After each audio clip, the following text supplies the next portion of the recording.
Sveicināti, darbie draugi! 8. marts.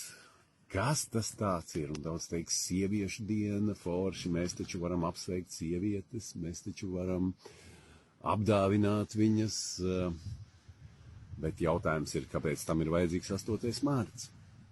Kāpēc speciāli ir jābūt 8. martam? Kāpēc 8. marts varētu nebūt ikdienā? Katru dienu jūs taču varat apdāvināt sevi sievietes, ja jūs viņas tiešām mīlat.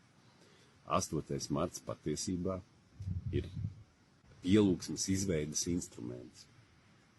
8. martu savulaik izveidoja feminismu kustību. Ja, un tas ir viens no simboliem, kurš veido pielūgsmes kultu sievietēm.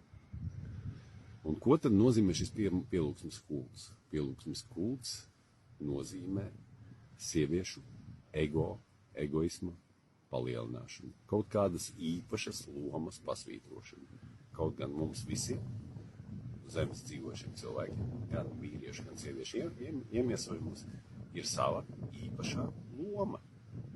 Tātad katrs no mums var viens otru apsveikt, var viens otram kaut ko dāvināt ikdienā, vai tam ir vajadzīga kāda speciāla diena. Un ja nav, tad kāpēc šāda speciāla diena ir izdomāta un paredzēta? Uzdodiet sev jautājumu. Paraksties uz manu kanālu, piesakojies, dalies ar šo informāciju līdz nākamajai reizei. Atā!